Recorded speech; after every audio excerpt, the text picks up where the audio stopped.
Hello world. Visiting Okinawa, I was struck by how much it didn't feel like I was in Japan. There are very good reasons for this, like the fact that it was a tributary state to China for hundreds of years and wasn't part of Japan until 1879, or that it was under American occupation between 1945 and 1972. Also, in relation to the rest of Japan, it's quite south and the islands are subtropical. Those are all good reasons. But what stuck out to me the most was all the concrete. I know, you've seen Tokyo and you think that's a concrete jungle. But I think the buildings of Okinawa take it to the next level. To me, it's the city of concrete. Although, side note, I'm not only talking about Okinawa City, but rather the whole prefecture of Okinawa, which happens to include the island of Okinawa, where you will find Okinawa City. The thing is, traditional Okinawan homes weren't made of concrete. I know this because I went to a native Okinawan village and saw for myself. I know that sounds sarcastic, but this really is a historically accurate replica of a Ryukyu village. By the way, the Ryukyu Kingdom was what the prefecture of Okinawa was called before Japan officially annexed it in 1879, so that's why you might hear that name as well. And if you really want to go to a Ryukyu village that people actually live in, you can go to Taketomi, which is kind of like a living museum. Anyhow, back to the fake, authentic village. These are all clearly wooden structures. One thing I kept on coming across over and over again as to why there are so many concrete buildings in Okinawa is that the typhoons, humidity, and termites would destroy, rot, and eat their way through them. So why were traditional homes made of wood then? How did Okinawa manage before concrete? Let's start with the typhoons. Traditionally, villages had windbreaks made of limestone walls and trees that would protect them from the violent storms. I've seen it translated as a house forest, and I like the imagery of that. Houses had their own protective forests. Roofs were made of tiles and mortared down so as not to fly off. As for the humidity and termites, well, the buildings weren't crammed together, which allowed for more airflow.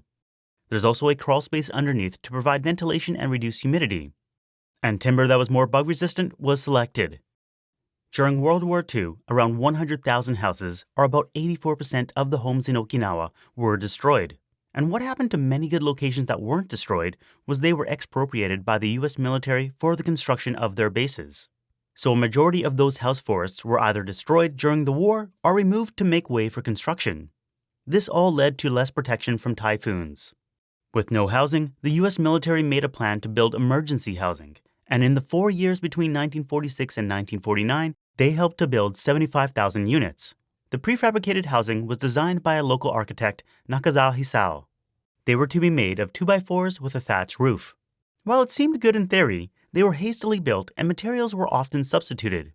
Alternate materials were used for roofing and walls, like fabric from military tents, and many of them were not built on solid foundations. All these factors combined to make the housing not good at withstanding typhoons and termites. And the facilities on US bases were no exception. As such, the US military introduced concrete construction technology that was built to the same standards as those on the US mainland. Local civil engineers, as well as craftspeople, participated in the construction of concrete buildings for the US, and thus gained the knowledge of how to do the construction off base.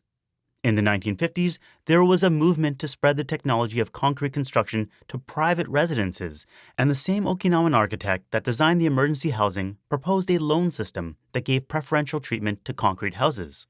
Combined with the pricing of imported lumber, concrete construction, which was resistant to typhoons and termites, became the preferred building method.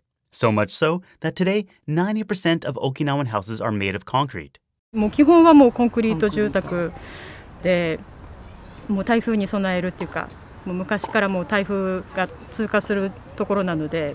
What I found interesting about the construction style of the buildings in Okinawa is not just that concrete was a very popular construction material, but all the different things that make its architecture different from other parts of Japan. And before I get into it, I think a disclaimer is in order. I investigated all the things that will be presented, but some things may be more opinion than fact. My biggest source of information was this fantastic book aptly named Okinawa Architecture. I supplemented this through interviews with locals, including a German associate professor at the University of the Ryukyus who happens to have a master's in architecture but teaches art education. Also, there can be multiple valid reasons for doing a thing, so there can be multiple true answers. Like Okinawans often have Shisa on their homes. Are they there because they're cute? because they're protecting the home from evil spirits, or because that's just how everyone decorates. Those can all be true. So let's get started. Shisa. They're legendary creatures of Okinawa that are derived from Chinese guardian lions. They're kind of a mix between a lion and a dog. They're placed on gates, entrances, and roofs as an amulet. You'll often see them in pairs. The left Shisa has a closed mouth and keeps good spirits in. The right Shisa has an open mouth and wards off evil spirits. I quickly learned that there's no standard design and that the makers can get quite creative with their looks. They're also a big souvenir item for tourists to bring home. Roofs. There's actually a variety of roof styles and materials that you'll find. The most traditional is the red earthenware roof tiles, called akagawara, which date back to the Ryukyu Kingdom period. They are made from a black muddy soil called kucha that contains iron. The iron oxidizes when fired into tiles, creating the red color. In the past, the tiles couldn't be laid down in the normal Japanese style as they were liable to blow away in a typhoon. So the solution was to use mortar to cement them in place, which is why you see the gray or white of the mortar along the edges of the tiles. Commoners were actually banned from using the red tiles until the Ryukyu Kingdom became part of Japan in 1879. Newer construction of roofs screw the tiles down and thus require less mortar. But what about these white roofs? I've seen it explained that the reason that they're painted white is to insulate the roofs and protect them from rain, but I've never seen an official source discuss this. If you walk around Okinawa, you'll also find concrete roof tiles. After the war, they became quite popular. At that time, red roof tile production couldn't keep up with demand and concrete tiles were cheaper. Also, they were more resistant to rain and wind than galvanized steel. But because of the popularity of concrete house construction with concrete slab roofs, concrete tile production drastically fell off and never recovered. Hana Blocks. They're concrete blocks with holes of various shapes and are used in a variety of places, like fences and the outer walls of homes. The holes are supposed to create a path for wind to go through, and manufacturers will offer different patterns to choose from. As you travel around Okinawa, you'll see Hana Blocks used everywhere. Coral limestone. You'll see it used in the construction of walls and even for a few streets. Brand new ones will be bright and light colored, whereas weathered older ones will have faded to gray. Be careful of rubbing up against the walls though, they can be a bit pointy. Iron gates. I noticed many homes had iron gates with lots of fascinating designs. It turns out that they're often handcrafted by local iron workers. With the salty and humid climate, some of them weren't in such great shape. Window bars. One thing I noticed is that so many of the windows had what looked like security bars over top of them. But it was strange to me because some of them appeared to be very hard to access, like you'd need to bring a ladder with you or be Spider-Man. So I asked the locals what the deal was with the window bars. あれはセキュリティよ。台風で飛ぶので木とかの枝が多分そうだと思う。気づいたことなかった。誰が入ってくるかわからんし。防犯だと思う。防犯かな。The two answers I got were always security from thieves and protection from typhoons. Apparently, in the past, break-ins through windows, even on the upper floors, happened. I find it hard to believe that's a major concern today, though. Well, let me rephrase. I can believe people worry about it, but I have a hard time believing that break-in through windows is significantly higher in Okinawa than other parts of Japan. As for protection from typhoons, that does make sense on a surface level. But since it's mostly the lower floor windows that are covered in bars, I suspect it's really more of a crime prevention thing.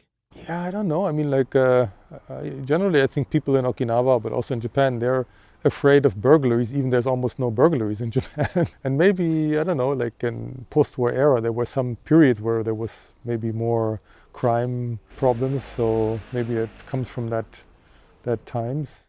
And FYI, I did look it up, and for the whole of Japan, there are 75 break-in and entering invasions per million residents. In Okinawa, it's 91, so a bit higher. The prefecture with the worst stats is Miyagi, with 139.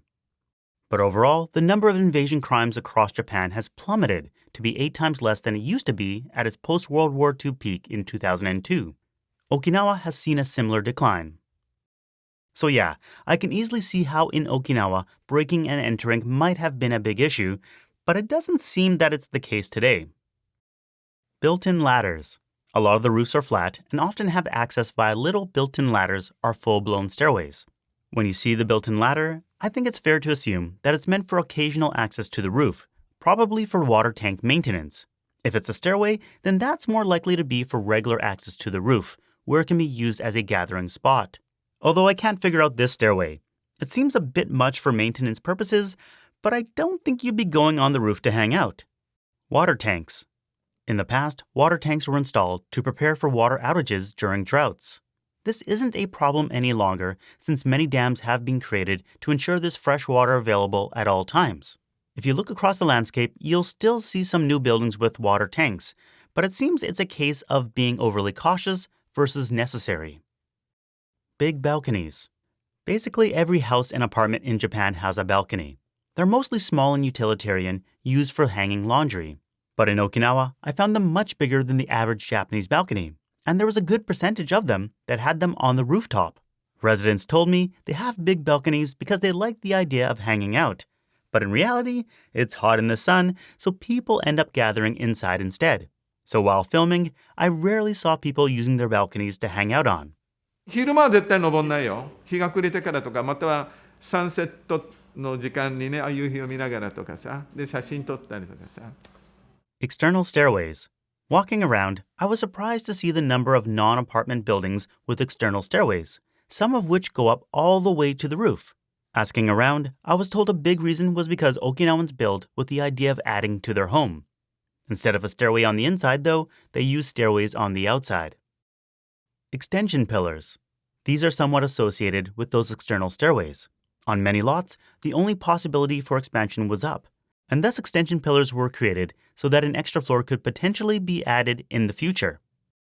However, because of law changes in recent decades, it's very difficult to add another floor, so many homeowners can't do anything with their extension pillars. Unpainted concrete. Typhoons and saltwater quickly strip away paint, so that's kind of the answer as to why unpainted concrete is a popular design choice. Even for those buildings that started off painting the concrete, some let the paint fade away, as it's not worth it to constantly repaint. Because of the speed at which the paint fades away, many buildings will look like they're in a state of disrepair. Painted signs. Because of typhoons, signs attached to buildings would easily fly away. So a solution in the past was to paint directly onto the wall of the building. It also may have been used as a simple cost-cutting measure. Nowadays, it seems like signs and the ability to secure them has improved. Under-house parking.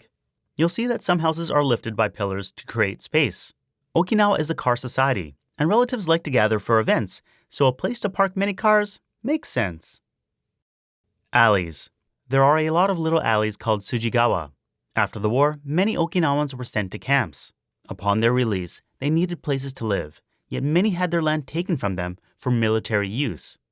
A system of allotted land was introduced, but unplanned settlement areas were created, which resulted in lots of neighborhoods having little alleys that wind their way through them. As far as urban exploration goes, it does make it fun to walk around, as you never know where little paths may take you. Tombs. These are what some Okinawan graves look like. The tortoise-shell tomb style was introduced from China, and only the samurai class were allowed to use them. But after the Ryukyu kingdom ended and the samurai class was abolished, anyone was able to use tortoise-shell tombs. The large tombs can house many family members. In April, Okinawans will gather at the graves of their ancestors for Shimisai. It's like a picnic party with food, drinks, and music, so more of a celebration than a somber event. Because U.S. military bases were built on seized Okinawan land, tombs are found on their grounds. In these cases, locals get granted special permission to visit. Modern homes. I know nothing about architecture, but based on comments I received from a previous housing video I made, these are brutalist homes. I don't think there's anywhere in Japan where you'll find more of them than in Okinawa. I found myself wondering why this house has so many doors.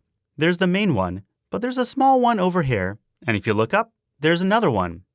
This one is modern brutalist Okinawan. You have the two Shisa on the left and right, and on the bottom you can see the coral limestone. This has the red Okinawan roof, Shisa under the peak of the garage, and Shisa on top of the roof as well. Interesting homes. Now these homes, I don't even know how to describe. This house has a lot going on. It looks like we got some bamboo stalks to add some privacy and shading, lime coral stone, concrete blocks, red tile roof, but also that same red roof tile material used in the red pillars that are part of a fence, but also just some kind of design, and also a grass roof. The designer of this house found a neat way to incorporate a staircase over top of its parking. Again, another home where well, someone had fun building this. What do you think these columns that look like supports are for? Are they part of the design, or is it a half-finished piece? And wow, this front view. It's something. Neat architecture.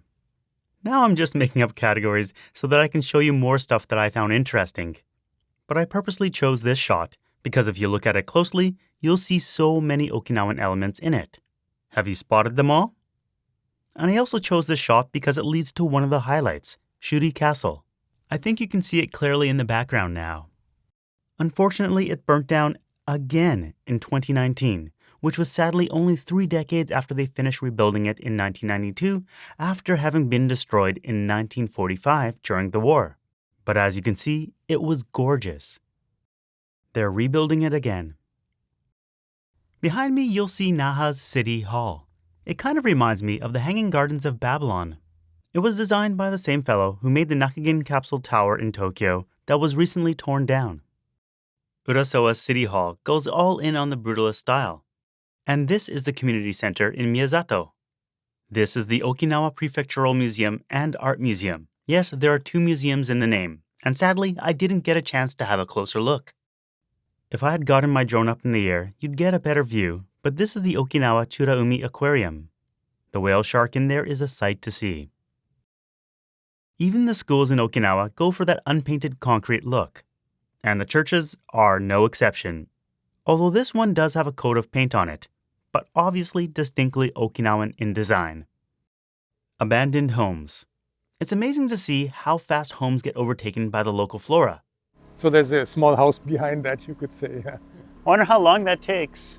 I mean, that's maybe like 2 years, 3 years. So before the war, this area here, there were like graveyards, and there were like small like manufacturers or something, like pottery or so. Like it was not part of Naha. So all this stuff here is post-war, and it was kind of like there you can see like these old roofs, like the way they used to be, So Wooden homes.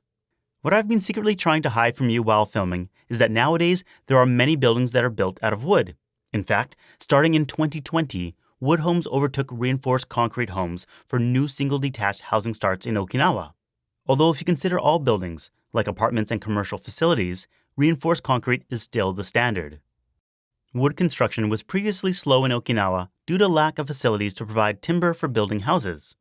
But with the spread of pre-cut construction methods, it has made it easier to supply wooden houses where there is no production base. And now wooden houses can provide sufficient protection from typhoons, are less expensive than concrete, and there are various government supports for the acquisition of wooden housing. But won't the wood get devoured by the termites? The truth is, I don't know how they'll fare.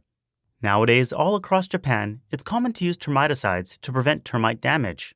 But since wood homes with these new construction methods and termite treatments are relatively new to Okinawa, will it turn out that in 20 or 30 years down the road, we'll be looking at piles of scrap?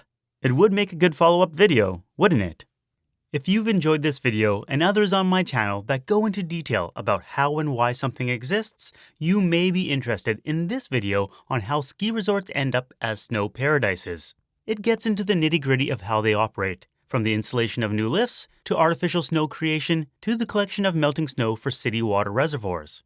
I don't think many people know this, but for a season I lived in Whistler Blackcomb, North America's largest ski resort, and while I did know some of the behind the scenes, I learned many interesting new things.